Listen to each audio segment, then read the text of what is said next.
as a result of its impact or potential impact and precedent that it sets for other states in Nigeria. It almost feels like now governors have to sit tight, misbehave, and you might just get a state of emergency proclaimed in your state by the presidency. It's funny, but if you read the statement from the president yesterday, despite him maintaining the justification for the proclamation of a state of emergency in Riverstate, there's no real justification in that statement.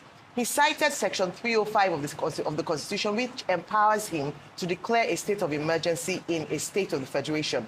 And I think you need to have a closer look at the details of that provision, where you cannot find what is going on or what happened in Riverstate 6 months ago to merit a state of emergency declared in the state. And so, with the court cases, would have been an opportunity to test the Constitution, to test the law as to the interpretation of the Constitution as to whether or not it was legal for the president to have declared a state of emergency in Riverstate. At best, as some people have opined, it might have been, it was political instability. And this was further proven by the actions taken by the sole administrator. If you want to look at the 6 months in tenure of the sole administrator, one of his key achievements was the prosecution of the local council elections. That was political at best. What unrest, threat to national security was he able to manage or secure during his time in office? And this gives credence to the talk around that it was really a political impasse between a governor and his predecessor, who happens to be his godfather, and just trying to settle things in Riverstate. Others have also cited that there are other states in Nigeria who are facing critical security situations. Only look at the Northeast and the Northwest, and you ask, why hasn't a state of emergency been declared in those states? Yes, Rivers is a state that is very important when it comes to revenue for Nigeria, but so with other states. We hear of bandits and terrorists in these northern states who go and they steal resources, other natural resources, and sell them in order to fund their activities. Why have we not taken a closer look at that? And so you can see the dichotomy between both issues, and you can understand why people still maintain that it was not an action to have been taken by the presidency, and at best was a political move.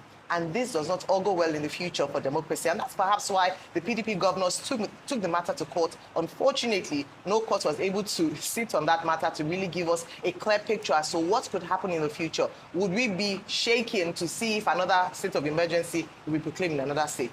Beyond this is also, like I mentioned, a look at our constitution and to see the amount of powers given to the presidency. There's a lot of criticism around the fact that the Nigerian presidency is shrouded in almost like a monarchy, where there's a lot of power. I'm glad, Bimba, you talk about the United States of America. I cannot imagine President Trump, despite his disagreement with the state governors to declare a state of emergency or taking over of the structures of the democratic structures of a state and imposing an unelected individual in the state. It beggars belief. So with a lot of democracies around the world, perhaps it's time to tweak the constitution of Nigeria to begin to see how we can reduce the powers of the president of a federation and give more powers to the state and actually be a true federal system of government.